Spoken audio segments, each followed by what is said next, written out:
guys, it's TCG Angel. We're all angels. I just wanted to talk about scalping and why you should do it. Why you should scalp.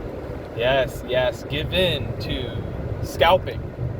Now, let me just get this out of the way. I realize that everyone online, everyone is saying don't scalp. Don't scalp products. Don't do it. It's evil. It's twisted. Even you've probably felt that way. You've probably said, I'm never going to be a scalper. Never going to do it. Not for tickets, not for cards, not for anything. I'm never going to scalp. Why would someone scalp? Oh, well, they're greedy and they want money and they shouldn't do that for money.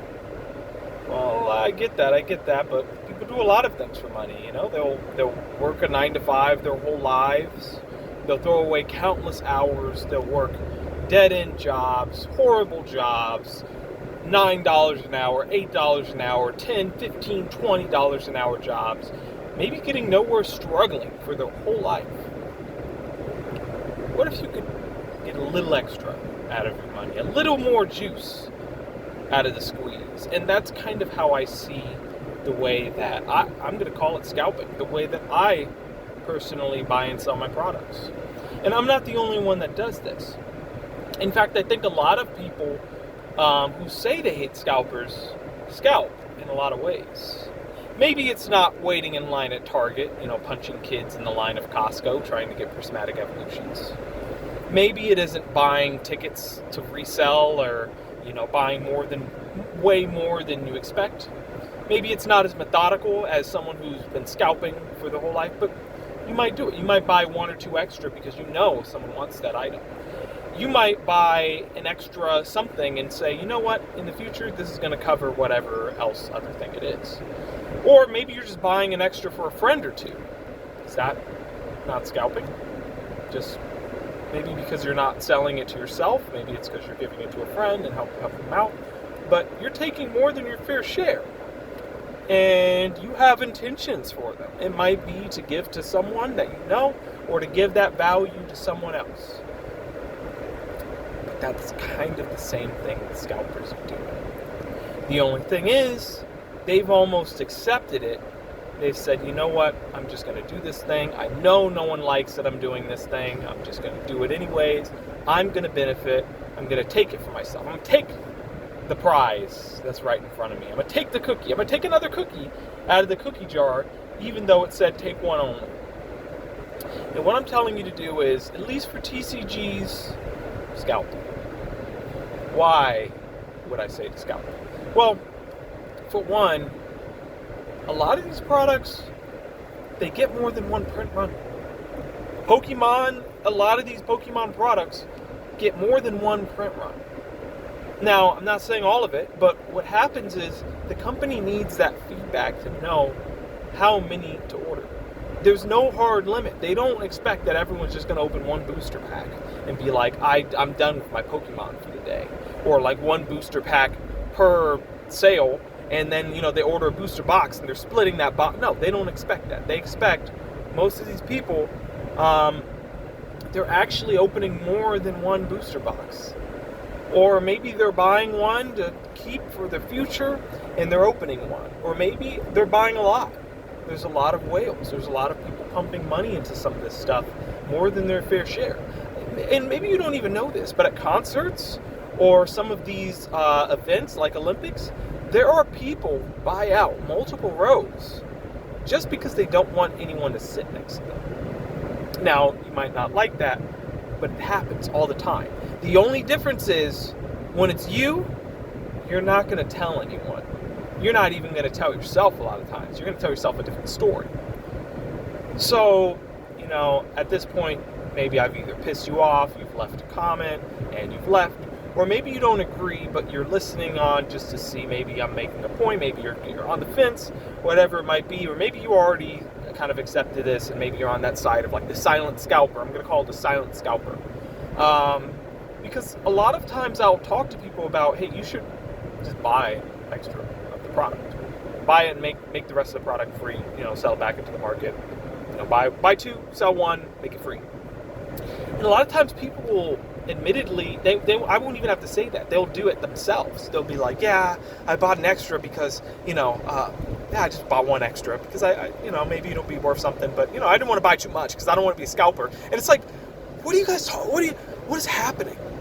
You're actively a scalper, but you don't want to be labeled a scalper.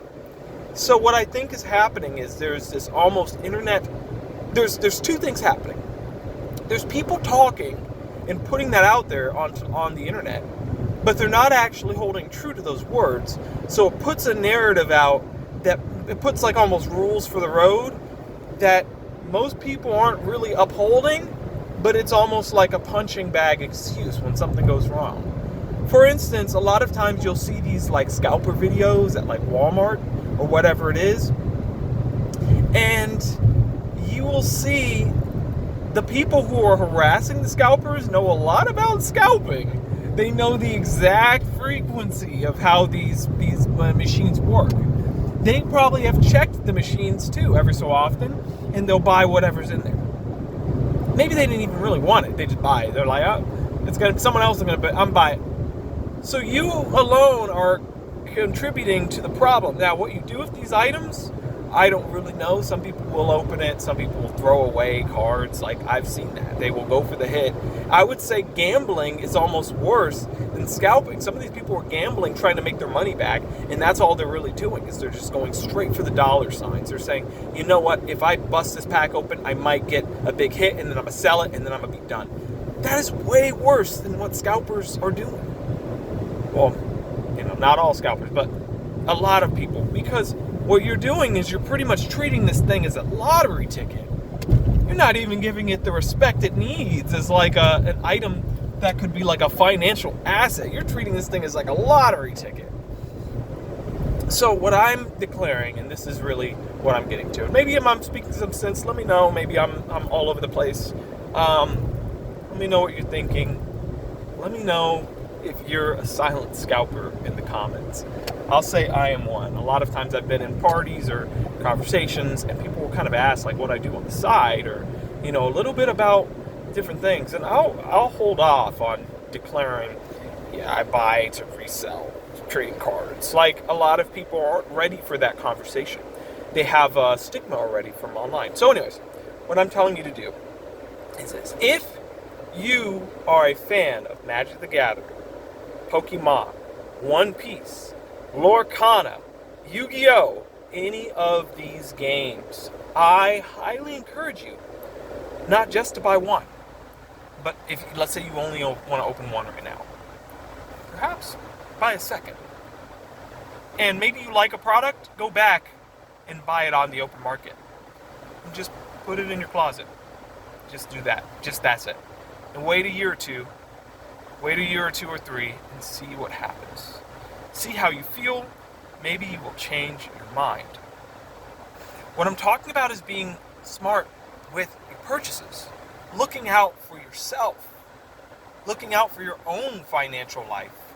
Looking out for your own wallet. Because, look, if you go into debt from cards, it is no one but you to blame. No one is going to come up and be like, hey, I got your back, man. You never scalped a single day in your life. You opened all the cards that you bought. I'm here. No one's going to do that. No one's coming for you. No one's coming to help you. But if you yourself say, you know what, I want to open up Surging Sparks. I want to open up a Surging Sparks booster box. But I also want to get ahead with my financial life. I've heard that items can double if I hold on to them long enough. You know what I'm going to do? I'm going to buy 2 boxes of Surging Sparks. And instead of opening both of them, I'm only going to open one. The other one I'm going to sell whenever it can pay for both of the boxes. Doubling the price, maybe a little extra because of fees. I'm only going to sell this other one when it can cover both of the boxes. And actually, you're contributing a valuable service to the market. What service do people who buy and hold these collectibles provide to the market? Well, I'll tell you one. You're transporting this item undestroyed into the future. That's the same thing people were doing when they sell a graded card. How they felt about it at the time is completely irrelevant. That is the service that you're providing. You're bringing this item in its quality mint condition into the future and giving it to a new home, a new collector, or someone who freshly wants this item, just like you did at one point. So what I'm telling you to do is to embrace that. Embrace that there's really nothing wrong with that. It's not evil. It's not bad. And in fact, it helps the company know that people want this much product. To hold off and not do that does nothing but hurt you. You're listening to this unknown conglomerate, which is the comments on the internet, which most of those commenters don't hold by themselves.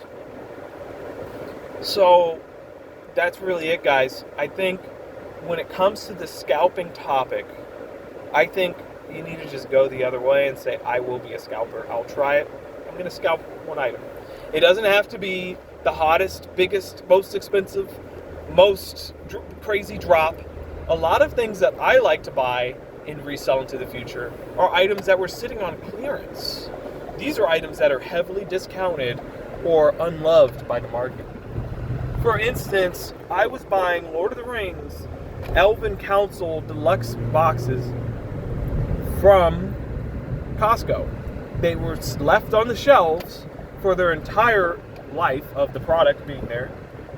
People only went for the expensive stuff, which was Sauron, which that's really weird. They put this stuff out on stores at a pretty reasonable price, and suddenly everyone cares about how much it costs and no one wants it. The moment the value starts to rise, or maybe there's a product in that is high value, that is a lower deal, and suddenly they're all gone. So I think people are they have more of the scalper bug in them than they know. I think there's just this reluctance to really be labeled negatively. It's this like social reluctance. You don't want to be like labeled negatively. You don't want you don't want your reputation to be tarnished, or you don't want to have a bad label or name on you. You don't want to be outcast. And I get it. You don't want to be a scalper. But I think you're more of a scalper than you know. That's pretty much it. I'm gonna leave it at that. Let me know. Maybe I struck a nerve. Maybe I convinced you a little bit. Odds are, if you find this video and you got to this point, you probably already scalped some cards. So that's pretty much it, guys. See ya. Scalp Bitcoin. Scalp Bitcoin. That's one good one to scalp. 66,000 a coin, or 64 right now. Good price. That thing might double in a year. See ya.